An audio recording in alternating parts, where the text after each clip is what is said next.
What if one man could hear death before it struck? In the chaos of World War II, a simple radio mechanic built something from scrap metal and changed the fate of an entire army.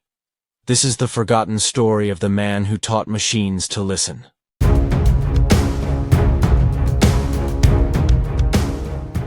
June 6, 1944, Normandy Beach. The thunder of artillery shook the coastline as Allied troops struggled to secure a foothold on French soil. Smoke and fire filled the horizon, and among the chaos, an M4 Sherman tank lay immobilized, its treads half buried in the sand, its radio system destroyed by shrapnel. The crew had abandoned it. To everyone else, it was just another casualty of war. But to Corporal Samuel Danner, a quiet, sharp-eyed electronics repairman from Ohio, that broken tank was the start of something that would rewrite the rules of armored warfare. Danner wasn't a soldier by choice. Before the war, he had fixed radios and power circuits in his father's workshop. He understood electricity the way some men understood poetry, intuitively, almost spiritually. Yet now, under the gray skies of Normandy, his talent for circuits seemed useless against machine guns and mortars. He had been assigned to the 102nd Armored Signal Maintenance Unit. His job was simple: repair broken communications equipment, replace burnt fuses, keep the radios humming. But after D-Day, nothing was simple. For 6 days straight, Allied tanks and infantry had advanced only a few hundred yards inland before grinding to a halt. Not because of German artillery, not even because of the weather, but because of mines. Hidden anti-tank mines lay scattered across the fields of Normandy like invisible predators. The Germans had buried thousands of them, metallic discs packed with TNT, wired to detonate at the slightest pressure. Every time a Sherman rolled forward, there was a chance it would vanish in an explosion of dirt and fire. By June 12th, hundreds of tanks had been lost. Entire columns refused to move without mine clearance units, and those units were stretched thin. Each mine had to be found manually, men on their knees, probing the earth with bayonets. Slow, dangerous, and suicidal under sniper fire. Danner watched it happen again and again. A tank would advance, the ground would erupt, and another crew would vanish in smoke. He began to feel a gnawing sense of helplessness. Radios, circuits, transistors, none of it mattered when the earth itself was the enemy. But that night, crouched beside a wrecked Sherman, Danner noticed something strange. He was repairing a damaged radio receiver when his field meter began to twitch. Though the tank's power was off, the needle pulsed faintly, rhythmically, as if responding to something buried nearby. He froze. Mines were metal after all, iron casings buried just below the surface. And the tank's steel hull, its residual magnetic field, and the faint hum of static through broken wiring. Maybe they were all interacting somehow. What if, he thought, a machine could feel the presence of a mine before it rolled over it? The thought was madness. He wasn't an engineer. He had no training in magnetics or physics, just intuition and a lifetime of tinkering. But as the distant guns thundered, he couldn't shake the idea. Maybe he couldn't stop a bullet, but maybe, just maybe, he could stop a tank from driving into its grave. The next morning, Danner approached his commanding officer, Captain Howard Briggs, with the idea. Briggs, a grizzled veteran with a scar running down his cheek, looked at him like he'd just suggested flying to Berlin with a kite. "Let me get this straight," Briggs said, squinting. "You want to attach sensors under a tank? Little radio gizmos to tell us when there's a mine buried in the ground?" "Yes, sir," Danner said steadily. "Not radio exactly, more like magnetic resonance. The metal casing of the mine disturbs the local field. We could detect that disturbance before we hit it." Briggs exhaled through his teeth. "Corporal, you're a radio man, not a miracle worker. We've had entire engineering divisions try to fix this mine problem. None of them succeeded." "With respect, sir," Danner replied. "They were trying to destroy the mines. I'm trying to sense them." "That's different." Briggs stared at him a moment longer. Danner's voice wasn't arrogant, just calm, certain, the way a man sounds when he's seen something others haven't. Finally, Briggs said quietly, "You've got 2 days. You can scavenge whatever scrap you need from wrecked tanks and broken radios. But if this contraption of yours doesn't work, I'll personally see you cleaning latrines until Christmas." Danner saluted. Understood, sir. For the next 48 hours, he barely slept, using coils from field radios, spare capacitors, and magnetic sensors stripped from aircraft compasses. He began assembling what he called a magnetic-acoustic mine detection system. MAMDS for short. It was crude, a network of metal loops, small amplifiers, and a homemade transducer that sent low-frequency pulses into the earth. The idea was simple: magnetic resonance and vibration feedback. If a dense metallic object disrupted the return signal, the circuit would emit a sharp tone through the tank's radio headset. By dawn on the second day, the prototype was ready. He bolted it beneath the treads of a damaged Sherman, its wiring snaking into the driver's compartment. When powered, it gave off a faint hum like a heartbeat in the ground. Soldiers gathered to watch. Some laughed. Others placed bets on whether it would explode immediately. Briggs stood nearby, arms crossed, his expression unreadable. "All right, Danner," he said. "Show me your miracle." Danner climbed into the tank with Private First Class Ethan Moore, the only man crazy enough to volunteer. The engine growled to life, and the Sherman began to roll forward across a cleared patch of dirt, then toward an area the engineers had marked as mined. 50 meters. The hum deepened. 60. Then, a high-pitched beep cut through the static. "There!" Danner shouted. "Sensor 1 just picked up a magnetic disturbance." The tank stopped. Sappers approached carefully, digging where the tone had peaked. Minutes later, they unearthed a German teller mine, intact and deadly, less than a foot below the surface. Silence fell over the crowd. Then Briggs spoke, voice low but heavy with awe. "Son of a gun, you actually found it." The test continued for hours. The prototype detected 6 more mines, all before the tank reached them. Each time, the tone rose like a warning cry from the earth itself. By sunset, Captain Briggs turned to Danner. "You realize what this means? If we mount it on every tank," Danner said softly, "we can stop losing men to invisible bombs." "You think you can build more?" "With enough parts, yes, sir. A dozen a day if I can get a team." Briggs nodded slowly. "You'll have your team, Danner. Let's see if your machine can save an army." That night, Samuel Danner sat by the wrecked Sherman where it all began, the cool wind of Normandy blowing across the field. In the distance, flashes of artillery lit the horizon. He stared at the faint glow of the prototype's power light. Steady, unblinking, for the first time since landing in France, he allowed himself a thin smile. Maybe a radio repairman really could change the course of a war. June 14, 1944, 6 days after D-Day. The Allied advance had slowed to a crawl. The fields of Normandy were not battlefields in the traditional sense. They were death traps, carefully seeded with German teller mines, S-mines, and improvised explosives. Every patch of earth was a question mark, every road a gamble. By dawn, Corporal Samuel Danner's invention, the crude magnetic-acoustic mine detection system, had become the talk of the regiment. Some soldiers called it Danner's death detector. Others called it the beeping box. Everyone wanted to see whether the quiet radio mechanics contraption would actually work in real combat. Captain Howard Briggs, now visibly curious though still skeptical, ordered a formal trial at a secured site behind the front lines. The field engineers had prepared a stretch of land approximately 200 meters long, scattered with live mines under supervision.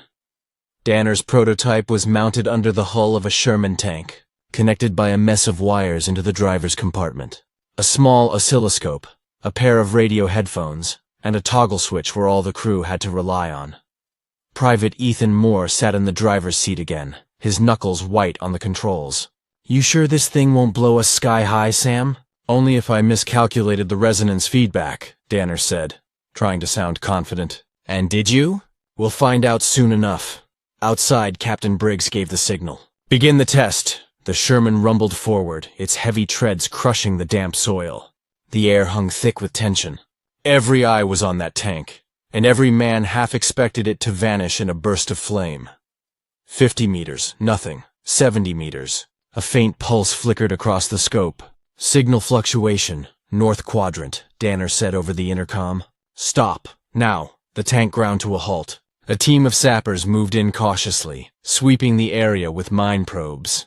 10 minutes later, one of them raised his hand. holding up the telltale metal disc of a Mi-35 German anti-tank mine.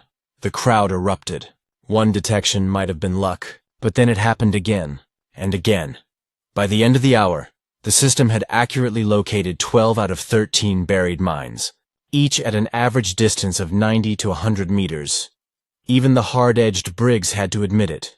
The machine worked. "You just gave us eyes underground," he muttered. "You realize what that means for armor mobility?" "It means," Danner replied, "we don't have to crawl across France anymore."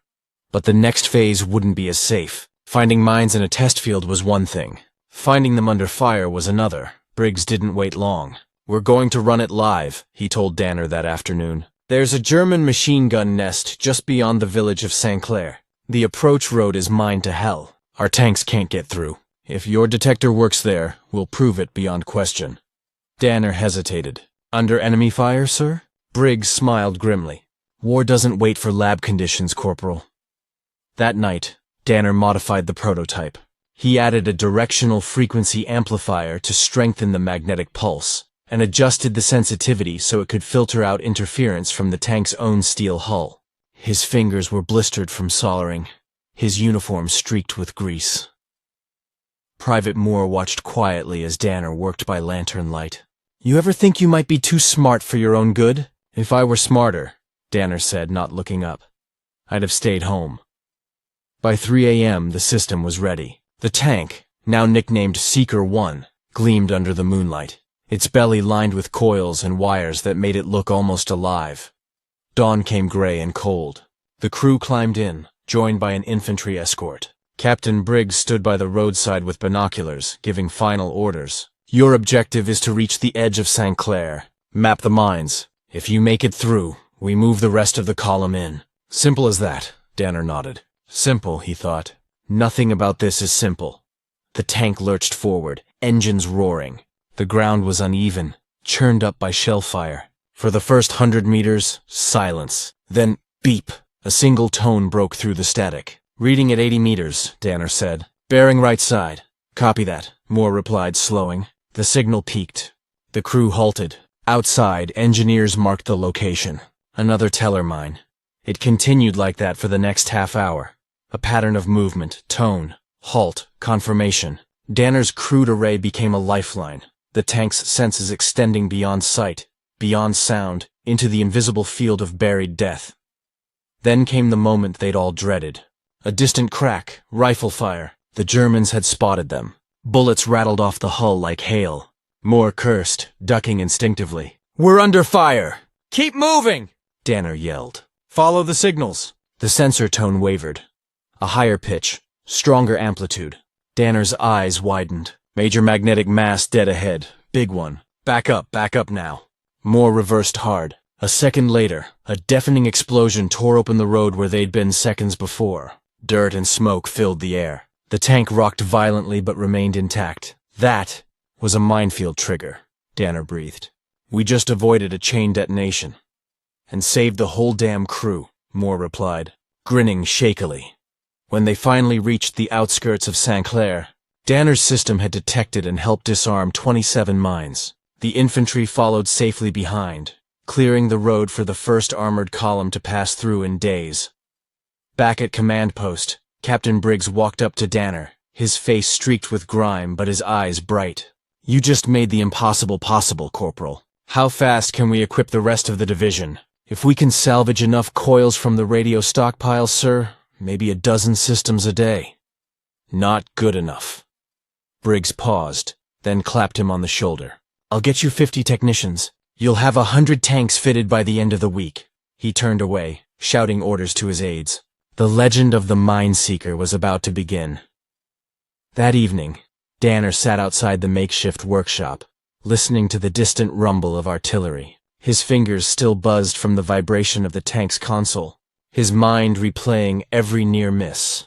He thought about the soldiers who died before him, the tanks reduced to burning wrecks because no one could see the danger beneath the soil. He'd done something to change that. But he also knew this was just the beginning. The Germans would adapt. They always did. He stared out into the twilight and whispered to himself, "Let's see who learns faster." June 18th, 1944. Normandy. The rain had turned the roads into rivers of mud, and the stench of cordite still lingered in the air. The Allied front line was pushing inch by inch through the bocage country. Hedged fields, narrow lanes, and hidden German ambushes. For all the firepower at their disposal, the one weapon that seemed unstoppable wasn't a tank or a gun. It was the land itself, rigged with mines. But now there was a new whisper in the ranks. A rumor about a mechanic, or, as some said, a radio wizard, who had built a device that could sense mines before they killed. The soldiers called it the Seeker, and in less than a week, it was about to face its ultimate test. At first light, Captain Briggs and Corporal Samuel Danner stood before a muddy command tent near Carrington. A convoy of armored vehicles lined the road, their hulls scarred from days of battle. General staff officers moved briskly between maps and radio sets, their voices sharp and tired. Briggs gestured for Danner to follow. Inside, the air was thick with cigarette smoke and urgency. Major Jack Morrison, operations officer for the sector, looked up from a map. "So this is the man I've been hearing about," Morrison said. "Sir," Danner replied, saluting awkwardly. "Your system found 27 mines in St. Clair?" "Yes, sir. Within 100 meters range, give or take. It's not perfect, but it's consistent." Morrison leaned forward. "Consistent is more than we've got right now. We're losing armor faster than we can replace it. If your invention works in the field, you'll have saved this entire campaign." Briggs handed the major a folder of technical notes. Crude diagrams drawn by Danner, pages filled with waveforms and field equations scribbled in pencil. Morrison skimmed through, then nodded once. "You'll get your chance. We're running a live combat trial tomorrow, Sector 17, just outside the village of Pont-Hébert. The Germans have mined every approach road. You'll lead the advance," Danner blinked. "Sir, lead the advance?" "That's right. You'll be riding in front of the column with your system active. If it works, the rest of the division follows. If it fails—" Morrison gave a thin smile. "Then at least we'll know for certain." That evening, Danner returned to his workbench under the dim glow of lanterns. His hands trembled slightly as he soldered the final wires into place. Around him, the low hum of generators filled the night, and the sound of distant artillery echoed across the fields. Private Ethan Moore entered, holding 2 tin cups of bitter coffee. "So we're leading the charge tomorrow?" "That's the plan," Danner said without looking up. "Hell of a promotion," Moore muttered. "You build a radio, they send you to test it under fire." Danner smiled faintly. "Guess that's the reward for good ideas around here." He checked the oscillation frequency one last time. The screen pulsed with steady rhythmic arcs, clean and sharp. It was working better than ever. He paused, staring at the glow. For the first time, he realized what the machine represented. It wasn't just circuitry. It was hope. Cold, metallic hope built from scavenged wires and scraps of steel. And tomorrow, it would face the most brutal test imaginable. June 19th, 1944, 0530 hours. The morning was gray, heavy with fog. The fields beyond Pont-Hébert were quiet. Too quiet. Scouts had reported that German sappers had laid hundreds of mines in layered patterns, backed by machine gun nests. The area had already destroyed 3 Allied tanks in the past 48 hours. As the column prepared to move out, Captain Briggs approached Danner. "You don't have to ride in the tank, son. We can operate it remotely." "With respect, sir," Danner said, tightening his helmet strap. "I built it. If it fails, I need to see why." Briggs nodded slowly. "All right, Corporal. Just make sure you bring yourself back. The Army's short on miracles these days." Danner climbed into the Sherman Seeker 1. Moore was already in the driver's seat, his hands resting on the controls, face pale but determined. "Ready?" "Ready," Danner replied. As the tank began to move, the magnetic-acoustic mine detection system hummed to life. The console's indicator lights blinked softly, a mechanical heartbeat beneath the chaos. 50 meters. Nothing. 80 meters.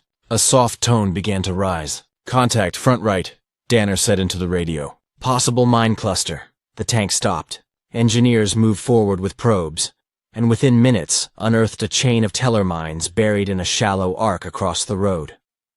The column advanced behind them, cautious but exhilarated. The device was working.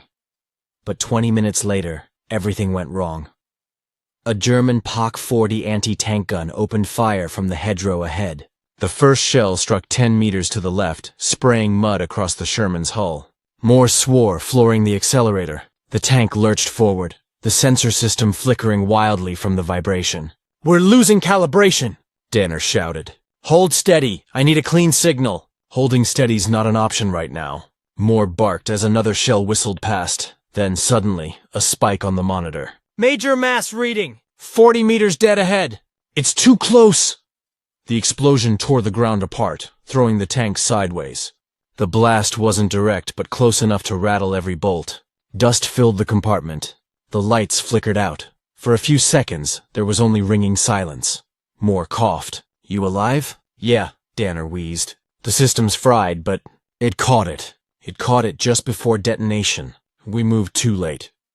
He glanced at the twisted remains of the sensor panel. Wires hung like entrails, smoke rising from the circuit board.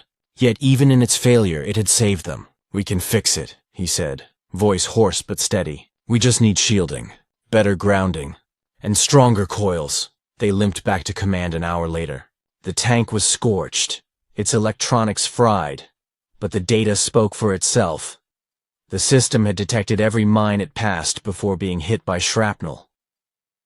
Major Morrison met them at the forward command post. His tone was measured, but his eyes betrayed admiration. "You took a hit and still came back with results," he said. "That's more than most can say."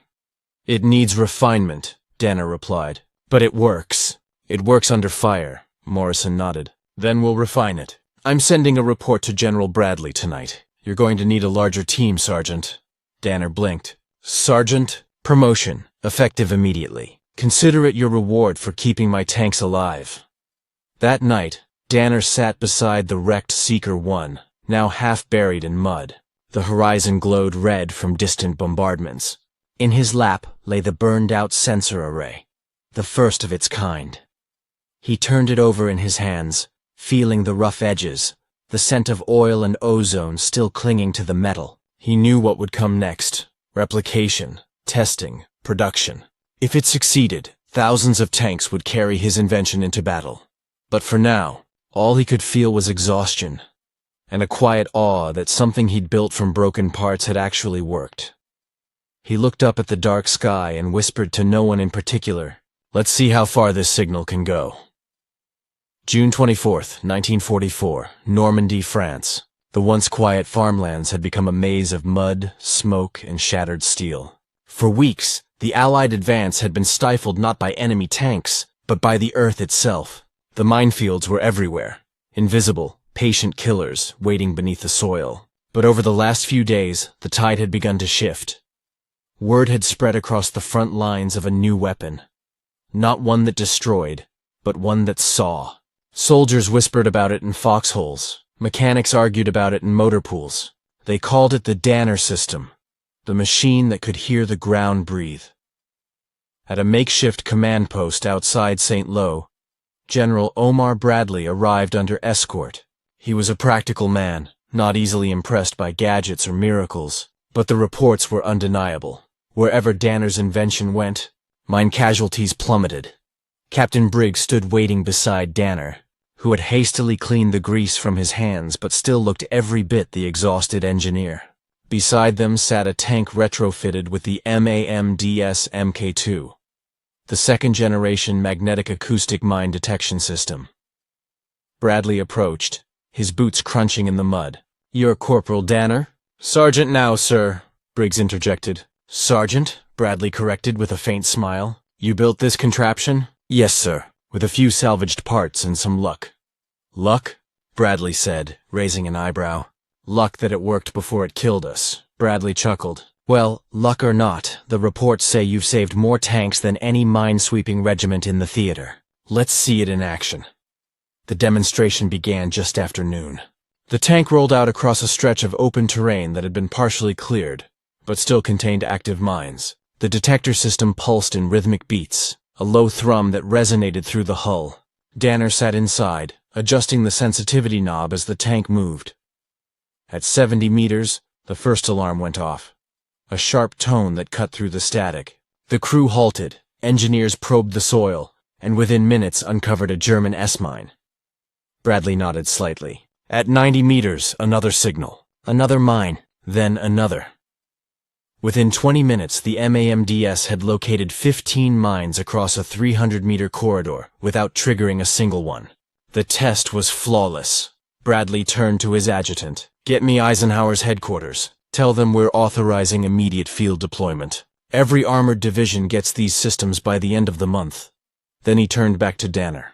You've just unstuck my army, Sergeant. Whatever you need, men, tools, materials, you'll have it. Danner, stunned, managed a quiet reply. Thank you, sir. But what we really need is time. The next days were chaos. Engineers, welders, and electricians worked around the clock, converting the prototype into a mass-producible unit. Danner led the process personally, moving from one depot to another, explaining the system to every new crew. He taught them how to tune the coils for resonance accuracy, how to isolate signal interference from tank vibrations, and how to calibrate the detection range for different soil densities. The key, he said again and again, was balance. Too much sensitivity, and the tank would stop for every buried horseshoe. Too little, and it would miss the mines entirely. By July 1st, more than 100 tanks had been fitted with Danner's detection arrays. Each unit was slightly different.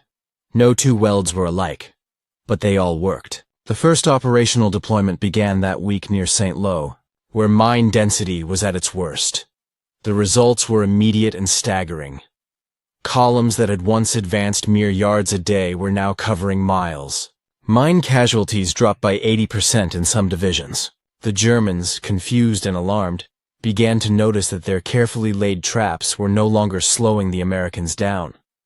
Captured radio intercepts revealed German commanders referring to the new Allied tanks as ghost machines, vehicles that seemed to sense danger before it struck. In response, the Wehrmacht attempted to adapt. They began burying mines deeper, shielding them with scrap metal, even setting false detonators to confuse the detectors. But Danner was already updating the MAMDS. He modified the circuitry to filter out shallow interference, adjusted frequency patterns to penetrate up to 1.5 meters deep, and introduced a new visual signal, a flickering light indicator that allowed drivers to detect threats even under fire. The field crews called it the Sixth Sense. On July 6th, Danner visited one of the new armored units operating near Coutances. The commander, Major Thomas Avery, greeted him with a broad grin. Your gadget's a godsend, Avery said. We cleared 5 kilometers of mined road yesterday without a single casualty. My men say they trust that tone more than they trust me. Let's hope it keeps earning their trust, Danner replied. You planning to patent it after the war? Avery joked. Danner laughed softly. If I live that long, maybe I'll make one for farmers. Something to find lost tools instead of mines. But in truth, he was beginning to feel the weight of what he'd created. For every life the device saved, it also enabled more aggressive advances. More battles, more destruction. At night, when the camp grew quiet, Danner would sit beside the humming equipment, staring at the glowing dials. The sound was like a heartbeat, steady, mechanical, relentless. He wondered how many other inventors before him had built something meant to save lives, only to watch it fuel the war machine instead. Still, there was no denying its impact. By mid-July, reports from across Normandy showed a dramatic shift in momentum. Armored divisions were moving faster than logistics could support them. Supply officers complained that the tanks were outrunning their fuel trucks, a problem unthinkable just weeks earlier. General Bradley's message to Eisenhower summed it up best. The mine threat has been effectively neutralized. Sergeant Danner's magnetic detection system is responsible for this success. Recommend commendation and field promotion. Orders came back within days. Danner was promoted again to technical sergeant and awarded the Legion of Merit. The citation read simply, for exceptional ingenuity and service in the development of a battlefield detection system that materially contributed to the success of operations in Normandy. But when the medal was pinned to his chest, Danner looked down, expression unreadable. The applause around him faded into the distant rumble of artillery. He whispered to himself, "It's just wires and static. The real heroes are the ones who drive through hell trusting the signal." That night, as he sat beside the map table in the dimly lit tent, Danner marked out the latest advance routes. Each red line represented Ground 1. Each stretch of road cleared thanks to his machine. Captain Briggs entered quietly, holding 2 mugs of black coffee. "You should be proud, Sam," he said. "We're breaking through faster than anyone thought possible."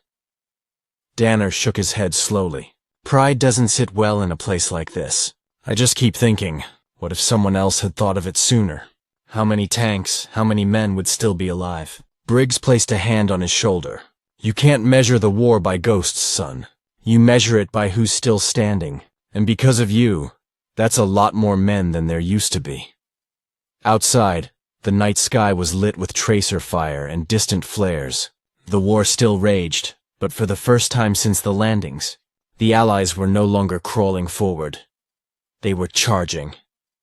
And somewhere in the darkness, beneath the roar of engines and the thunder of shells, Danner's machines hummed on. Quiet, unseen sentinels listening to the earth for the whisper of death before it could strike. The breakthrough had begun. July 20th, 1944. Normandy. The summer sun had returned, but the war did not slow. The wheat fields of northern France, once golden and peaceful, were scarred by craters and charred armor. Yet the American advance pressed on, faster and fiercer than anyone had imagined. And at the center of that momentum was Technical Sergeant Samuel Danner's creation. The magnetic-acoustic mine detection system, now rolling out in hundreds of tanks across the front. The invention that began as a scavenged bundle of wires was evolving.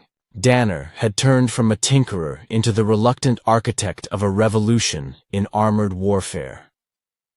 At a sprawling field depot near St. Lo, tents and welding torches burned through the night. Teams of engineers, men who had once laughed at the radio mechanics fantasy, now waited in line for Danner's instruction. He moved between tanks like a conductor before an orchestra, his uniform streaked with oil, a rolled-up blueprint under his arm. Each modification was critical, every frequency adjustment potentially life or death. "Remember," he told one welder, "the coil alignment must stay at 15 degrees. That angle's what focuses the detection field forward. Too shallow and you'll lose range. Too steep and the signal scatters." "Understood." "Sergeant," nearby, a young lieutenant whispered to another, "that man's rewiring the way we fight." The other replied, "He's not rewiring the tanks. He's rewiring fate." But innovation never stands still. Not in war. Reports were flooding in from the field. The Germans were adapting. Captured intelligence revealed that Wehrmacht engineers had begun experimenting with wood-cased mines, designed to evade magnetic detection. They were planting dummy charges to confuse the sensors and using buried scrap metal to generate false readings.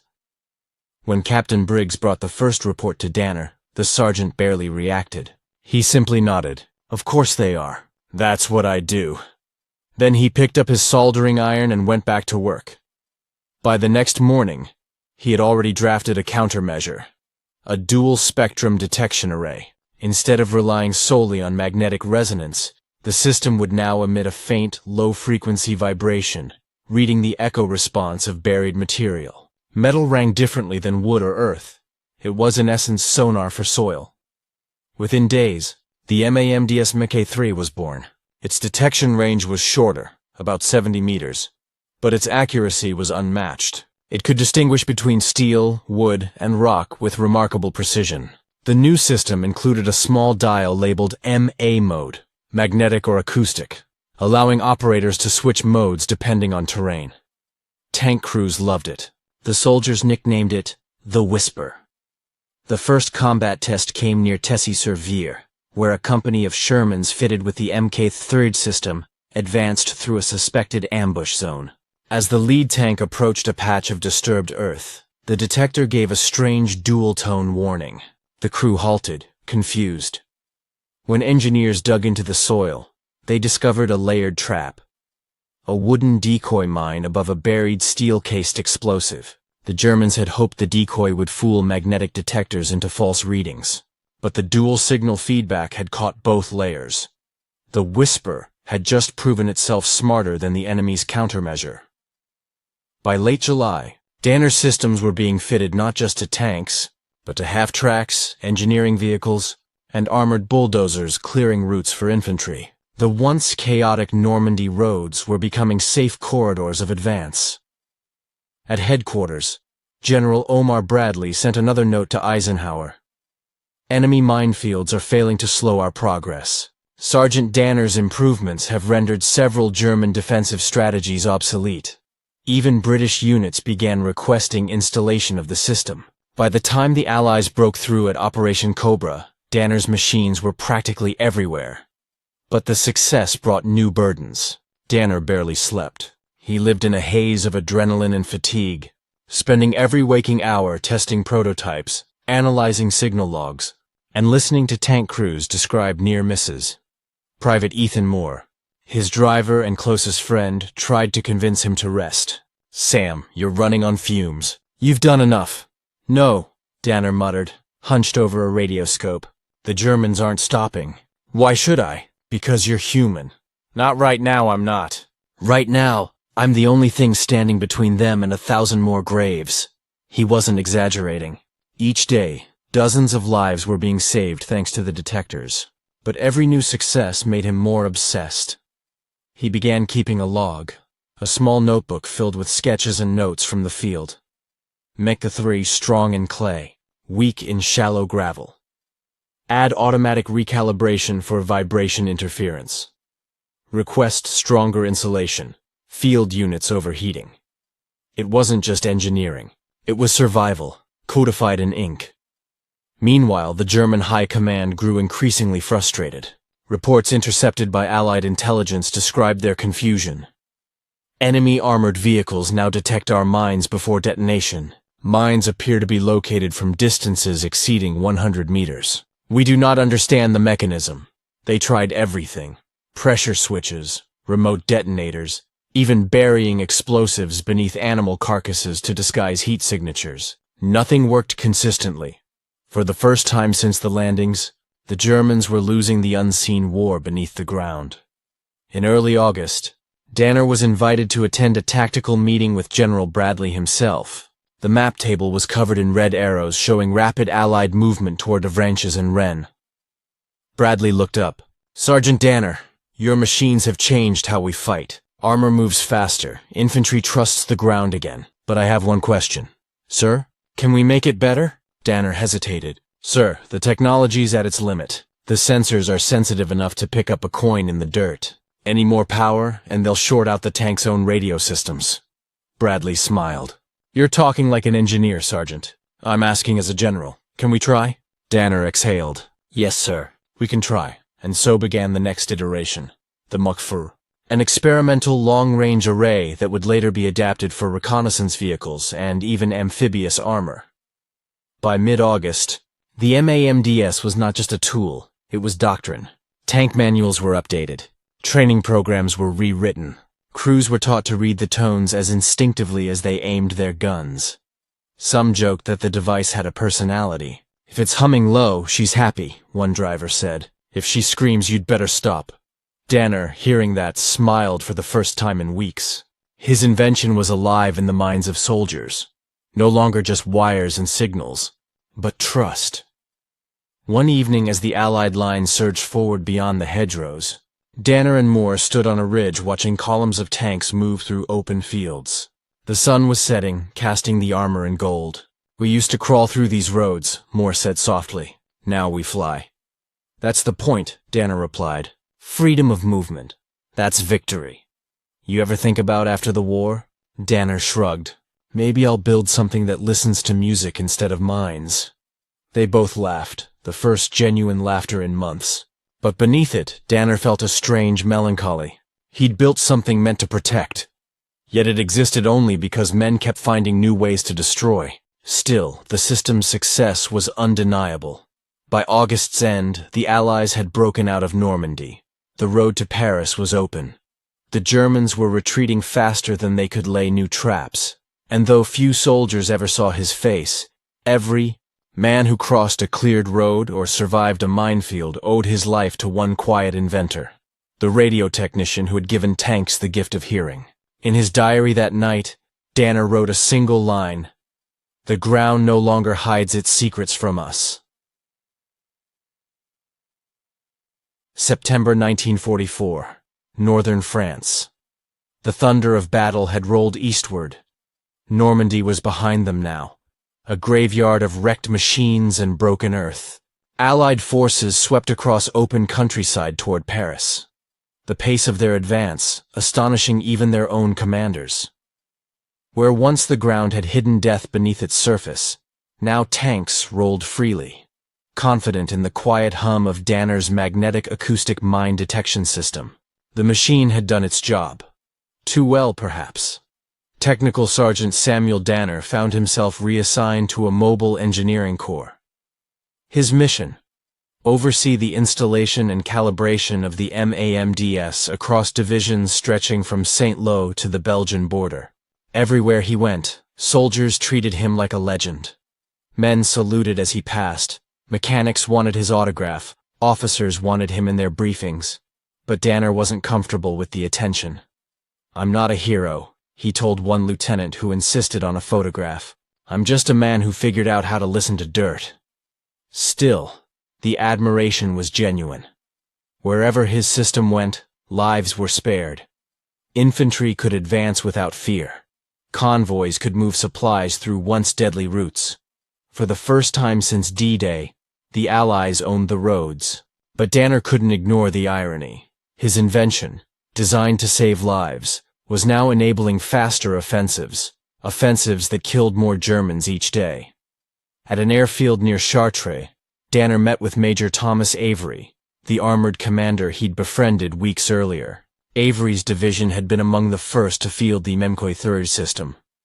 "You know, Sam," Avery said as they stood beside a line of refitted Shermans, "we wouldn't have taken Paris this fast without your gadgets. My men trust them more than they trust their own instincts." "That's what worries me," Danner replied. "How so?" "A machine that warns us about death makes us forget to fear it." Avery smirked. "Maybe fear's the one thing we can afford to lose right now." But Danner shook his head. "No, Major. Fear keeps us careful. Fear keeps us alive." He didn't elaborate. He didn't need to. Both men knew that war had a way of making even miracles dangerous. By October, the MAMDS had been adapted beyond its original purpose. Engineers discovered that the same acoustic resonance patterns used to detect mines could identify hollow structures, bunkers, tunnels, even hidden storage caches. The Allies quickly turned the technology into a multi-purpose reconnaissance tool. In urban warfare, tanks equipped with Danner's system could see beneath rubble, detecting traps and enemy emplacements. During one operation near Metz, a tank crew used it to locate a network of tunnels filled with munitions hidden under a churchyard. The British Royal Engineers went further. They fitted amphibious tanks with waterproof sensors to probe for underwater mines during river crossings. To everyone's surprise, the system worked even better in water than on land, the sound waves carrying farther and clearer. One war correspondent later wrote, "Wherever the ground or river hides its secrets, Danner's machines uncover them.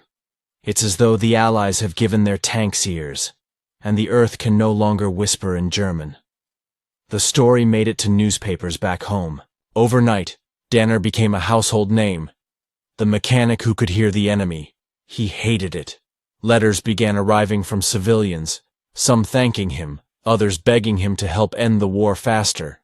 One mother wrote that her son had survived a minefield because of that beautiful humming machine. He kept her letter in his pocket. It reminded him of what the invention was meant to do. But the praise also deepened the guilt, because for every tank saved, another used that safety to drive farther, faster, to fire more shells, to kill more men. Danner began to wonder whether he'd given humanity a new kind of blindness, the courage to destroy without hesitation. One night, near the Belgian border, he sat in the corner of a dimly lit workshop, scribbling in his notebook as rain drummed on the canvas roof. Private Ethan Moore walked in, holding 2 tin mugs of coffee. "You look like hell, Sam," Moore said, handing him one. "You should see the inside of my head." "Still can't sleep?" Every time I close my eyes, I hear it. The tone, the beeping. Sometimes it's mines, sometimes it's something else. What? Ghosts? Moore grinned. Maybe. Maybe the ghosts of the men we didn't save in time. There was a long silence. The only sound was the rain and the faint static of a half-disassembled radio on Danner's table. You know, Moore said quietly, the men out there, they're alive because of you. Don't forget that. I try not to, Danner said. But every time I fix one problem, someone uses it to make a bigger one. That's war, Moore replied. You can't fix war. Maybe not, Danner said softly. But I can fix what's broken in front of me. The next morning, Danner demonstrated the MK4 prototype, a system with automatic signal correction and a range of 150 meters. The new model integrated a frequency modulation control that adjusted in real time based on soil density. It was by far the most advanced version yet, and the simplest to use. One switch, one signal, one warning. The crews loved it. The Army loved it even more. By November, production of the MAMDS had become an industrial operation. American factories back home began designing components specifically for it. The device that had once been welded together from radio scraps was now rolling off assembly lines by the thousands. Danner, exhausted but proud, watched as the first shipment crates were labeled Standard Issue, Armored Detection Device Mk4. He realized with a pang of disbelief that his invention had become part of military doctrine, no longer an experiment, but a fact of war. Then came the Battle of the Bulge, December 1944. The cold was merciless. Snow blanketed the forests of Ardennes, hiding mines, traps, and wreckage beneath its white silence. Danner was there with the engineers, overseeing the winter modifications. It was in those brutal conditions that his system found its most unexpected use. The frozen ground made magnetic detection unreliable, but the acoustic component thrived.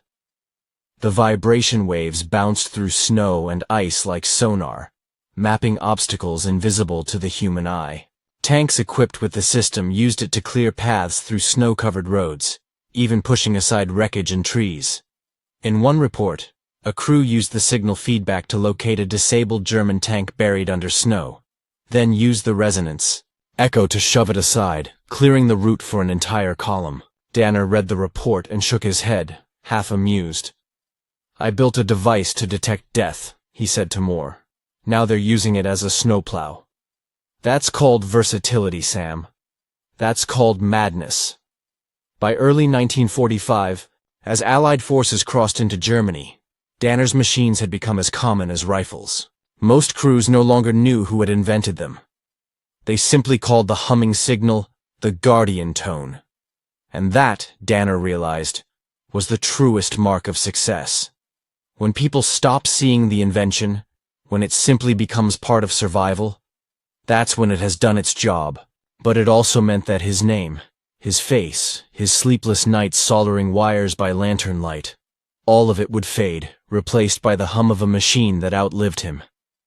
In his field journal, he wrote that winter, I never set out to build a weapon. I built a question. I asked the ground what it was hiding, and it answered. He closed the notebook, the hum of distant tanks vibrating through the frozen air. The war was far from over, but its echoes had already begun, in steel, in soil, in the unending rhythm of progress and consequence. The machine was listening, and so was the man who made it. May 1945, Germany. The guns had gone silent. The smoke that once choked the skies of Europe was beginning to clear. Soldiers who had lived in the mud and fire for nearly a year now walked through ghost towns of twisted metal and hollow victory. The war in Europe was over. But for Technical Sergeant Samuel Danner, the silence felt heavier than the thunder of battle. He stood on a hillside overlooking a small German village, the streets below littered with abandoned vehicles and white flags hanging from windows. The sound of distant church bells carried faintly on the spring wind. In the field beside him sat a line of Shermans, each equipped with the magnetic-acoustic mine detection system, humming softly even now, as if unsure how to stop listening for danger. Private Ethan Moore approached, carrying a canteen. "You look like a man who doesn't believe it's over," he said. "It's never over," Dana replied quietly. "Not really. You mean the war?" "I mean the noise." He gestured toward the tanks, their faint electrical murmurs blending with the sound of the breeze. "They're still running scans, still listening. They don't know peace has come," Moore frowned. "They're machines, Sam. They don't know anything." Danner gave a sad smile. "Neither do men. We just pretend we do." Days later, Danner was summoned to headquarters near Frankfurt. The room was bright, clean, and eerily quiet. The first place he'd seen without the scent of fuel and mud in months. Waiting inside was General Omar Bradley himself. "Sergeant Danner," Bradley began, extending his hand. "On behalf of the United States Army and the Allied Command, I want to congratulate you. Your invention materially shortened this campaign and saved thousands of lives. That's no small thing." Danner shook his hand but said nothing. Bradley continued, "General Eisenhower personally commends your work. You'll be receiving the Bronze Star and a formal promotion to warrant officer. Your name will be mentioned in the official campaign reports."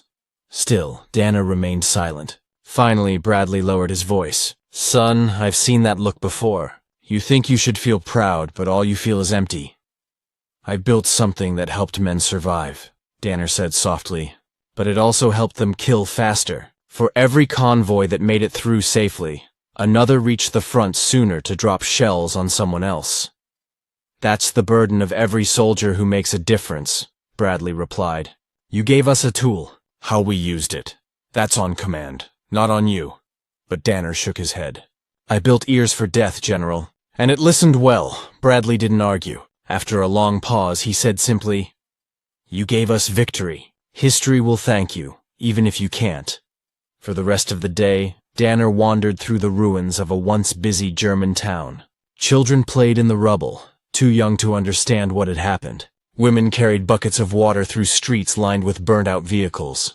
He saw a captured German Panther tank lying on its side, its hull torn open, and there, welded beneath its tracks, he recognized the scorched remains of a Danner sensor unit. He stared at it for a long time.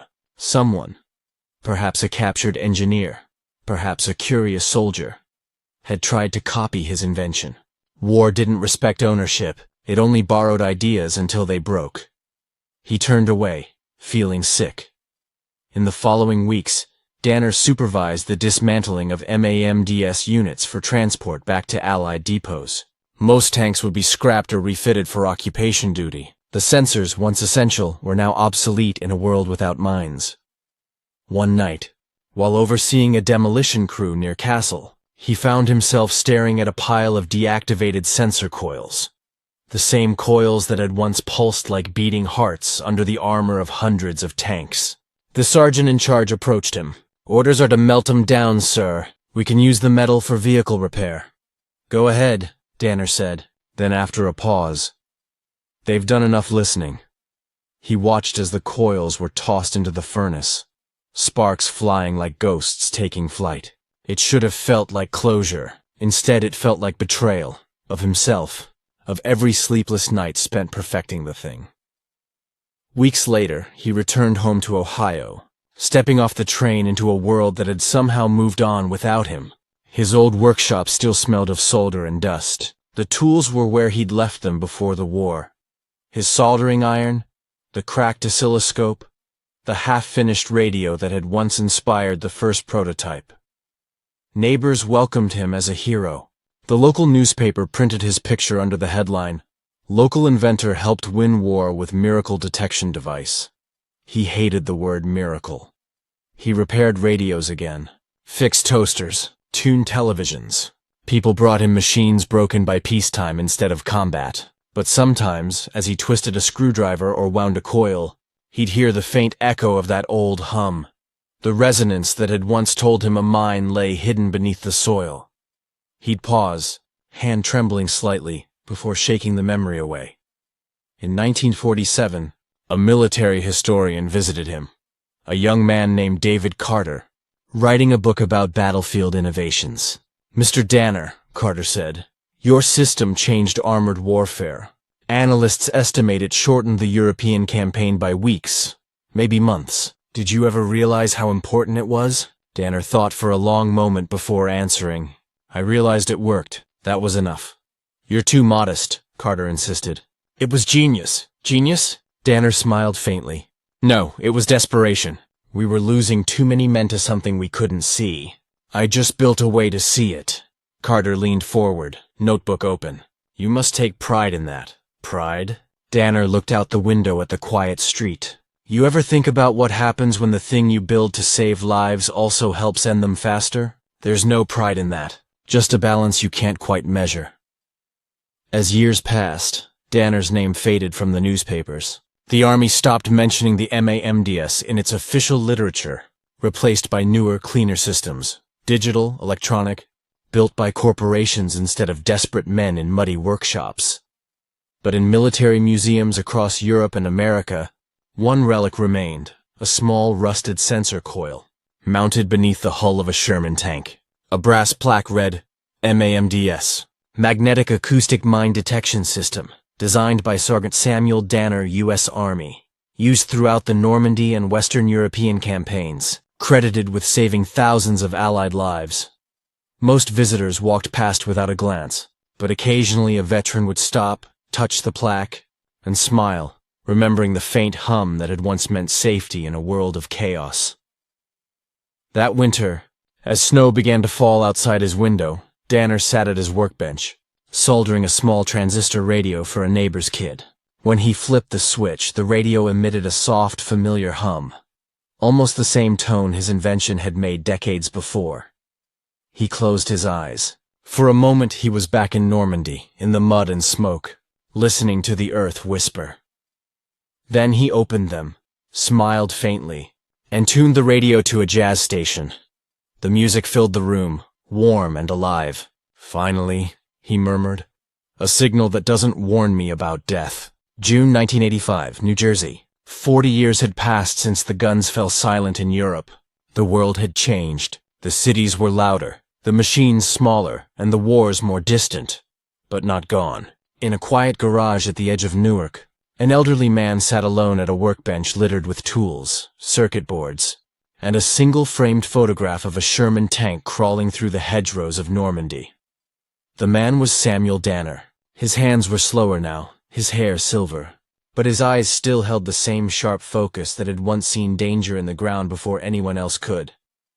He had lived a quiet life after the war, repairing radios, teaching local kids how to solder, occasionally volunteering at a veterans center. He rarely spoke of his invention, even when asked. To most people in town, he was just Mr. Danner, the radio man. When reporters visited him for the 40th anniversary of D-Day, he declined interviews. I didn't win the war, he'd say. I just made it a little less deadly for the men who did. Yet, around the world, his name had quietly re-emerged in military history circles. Historians cited him as the pioneer of battlefield sensor technology, the precursor to modern mine detection radar and ground-penetrating sonar. His crude, hand-built system from 1944 was now recognized as the foundation for decades of military and civilian innovation. In a museum in Washington, D.C., a crowd gathered around an exhibit titled Tools of Ingenuity, Innovations That Won the War. Behind glass sat one of Danner's original magnetic-acoustic mine detection systems, its copper coils and hand-etched labels preserved with care. A small plaque beneath it read, Invented by Technical Sergeant Samuel Danner, U.S. Army, 1944. This improvised sensor array gave Allied tanks the ability to detect and avoid anti-tank mines, saving countless lives during the Normandy campaign. Visitors passed by, admiring the strange, simple machine, a relic of an era when genius was born from desperation. But few noticed the final line of the inscription, proof that even in war, invention can serve life as much as destruction. That same week, a young military engineer named Captain Laura Hines, who had been studying historical battlefield technologies, decided to visit Danner in person. She found him in his workshop, adjusting the tuning coil on an old shortwave set. "Mr. Danner?" she asked gently. "That's me," he replied without looking up. "You one of those historians?" "An engineer, actually. I work on mine detection drones. The modern systems. They're all based, in one way or another, on what you built." Danner chuckled softly. "They're better now, I hope. More precise, sure. But the principles are yours. Magnetic resonance, acoustic mapping. You figured it out with scrap metal and instinct. We just added computers." He finally looked up, his faded blue eyes thoughtful. "Funny thing about technology," he said. "We always think we're improving it, but half the time, we're just rediscovering what we already knew, how to listen." Hines smiled. "You saved thousands of lives. That's not just listening, sir. That's legacy." He shook his head. "Legacy belongs to the men who trusted the signal, not the man who built it." When he passed away quietly that winter, the local newspaper gave him only a short obituary. Samuel Danner, 73, local radio repairman and U.S. Army veteran, passed peacefully in his home, survived by his wife Margaret, known for his work in electronics and his service during World War II. There was no mention of the MAMDS, no medals, no invention. Just a simple life, neatly summarized. But a few weeks later, the U.S. Army published a brief remembrance in its internal bulletin. The Allied armored forces of 1944 advanced safely across Europe thanks in part to one man's idea. A system built not from laboratories, but from courage, creativity, and compassion. Technical Sergeant Samuel Danner taught us that ingenuity on the battlefield is not born of glory, but of the will to protect life. Decades later, long after his name had faded from memory, the world rediscovered him once more, not as a soldier, but as an innovator. A new generation of engineers studying autonomous mine-clearing systems traced their roots back to his design. His notebooks, filled with neat sketches and mathematical doodles, were digitized and used in universities as a case study in field innovation. One page, written in faint pencil, captured his philosophy better than any metal could. Machines should listen to the world, not just change it. They should protect what's living before they perfect what's deadly. In 2020, a documentary titled "The Mechanic Who Heard the Earth" aired on public television. It featured archival footage of Normandy, interviews with veterans, and close-up shots of Danner's rusted prototype. A voiceover from one of his surviving crewmen, Ethan Moore, now an old man himself, concluded the film. He never saw himself as a hero, but we did. That hum under the tank, that was the sound of hope. Every time we heard it, we knew we'd live another day. That was Danner's gift. He taught machines to care if we survived. Today, the world moves faster than Danner could have ever imagined. Mines are found with drones and satellites, not sensors welded under tanks. Yet, in every pulse of radar, every safety algorithm, every warning tone that saves a human life, there's a trace of his work. He will never be as famous as the generals or the inventors who came after him. But in the quiet corners of history, in the soft hum of machines that listen for danger, his presence endures. Samuel Danner didn't just teach tanks to hear the earth. He taught humanity that even in its darkest moments, it could choose to listen. And that, perhaps, was the real victory. In every hum of a sensor, in every heartbeat of a machine built to save lives, echoes the story of Samuel Danner, the man who taught the world that even in war, empathy and ingenuity could coexist. His legacy reminds us that progress is not just invention, but compassion shaped into purpose. If you found inspiration in Danner's story and believe in preserving forgotten histories of courage and creativity, please support this channel, like, share, and subscribe so more stories like his can be heard again. Because every signal deserves a listener.